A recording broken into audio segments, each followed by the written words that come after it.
Because a Feng Shui garden requires you to balance the 5 elements and pay attention to placement according to the Bagua, you need to think about what you're doing. A Feng Shui garden doesn't happen by accident.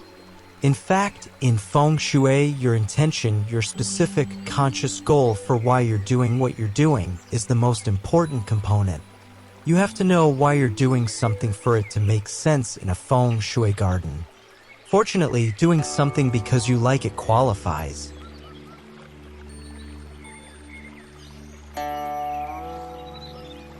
Before the first seed is planted, you can ensure that your garden blossoms with blessings.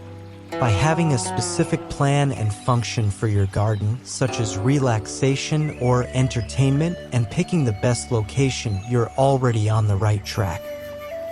According to Feng Shui, certain locations are more favorable than others. A protected location is ideal for a garden. Also beneficial is a garden that isn't exposed to negative qi generated by nearby highways, tall buildings, and other threats. Regular square and rectangular garden shapes are most auspicious, favorable, because you can easily use the Bagua to identify life sectors in such a garden. In an oddly shaped garden, one of these symbolic life sectors may be missing. An oddly shaped garden can also cause qi to move too quickly or get stuck and stagnate.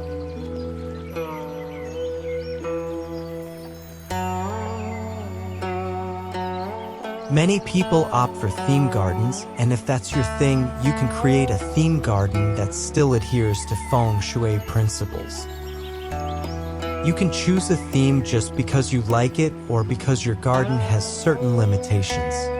For example, if you're living in cramped quarters and still yearn for a Feng Shui garden, we show you how to make the most of your space in Chapter 19, which is all about gardening in small areas.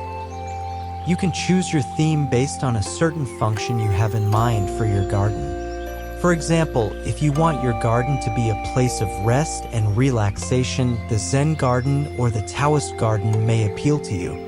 Or perhaps you want your garden to stock your pantry. In that case, we recommend the kitchen garden or the aromatherapy herbal garden. You can also choose your theme based on the Feng Shui principle that inviting living energy into your garden can increase the abundance in your life. See the butterfly garden and the hummingbird garden if you're looking to raise the qi in a wonderfully Feng Shui way. The following gardens work beautifully with Feng Shui. Aromatherapy herbal garden, the smell of orange spices up the workday while a bit of lavender helps you relax in the evening. Creating a garden that smells delicious and that can season your stew makes a lot of gardeners smile. In Chapter 13, we show you how to get started with an aromatherapy herbal garden, and we show you how to do it Feng Shui style. Hummingbird garden, got a thing for these feathered friends? In Chapter 14, we describe what you can do to bring hummingbirds into your garden year after year. We give you planting ideas and offer suggestions for keeping the hummingbirds happy in a Feng Shui way. Butterfly garden, if you're a fancier of these flying beauties, a butterfly garden, which can serve as a new habitat and refuge for endangered butterfly species, is just the ticket. In Chapter 15, we show you which plants butterflies prefer, and we explain how to Feng Shui the butterfly garden. Zen garden, enlightenment, anybody? If you'd like to get in touch with your inner being in the outer world, the calm and peaceful Zen garden may be the perfect choice for you. In Chapter 16, we describe how to create a traditional sand and stone garden, and we also show how to adapt it to your own needs and interests. Zen gardens can be very Feng Shui.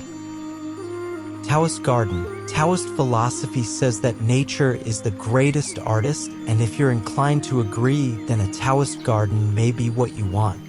A Taoist garden focuses on the beauty of nature and how you can enhance it. In Chapter 17, we show you how to make a Taoist garden according to the principles of Feng Shui. Kitchen garden. Who wouldn't prefer a juicy red tomato ripe from her own garden compared to the pale and tasteless offerings of the supermarket? In Chapter 18, we describe how to create a vegetable patch to feed all your senses and your tummy as well. We show you how to apply the principles of Feng Shui to the radishes and the peppers, too, in order to bring abundance into your life and your kitchen. Cramped quarters. Okay, so cramped quarters may not really be a theme, but it is a special situation. And small space gardens have a style and personality all their own.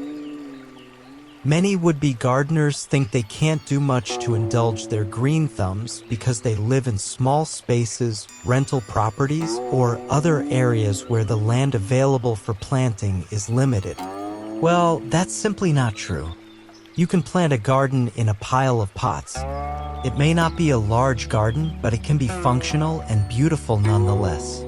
In Chapter 19, we give you pointers on creating a Feng Shui garden in a limited space, even something as small as a windowsill.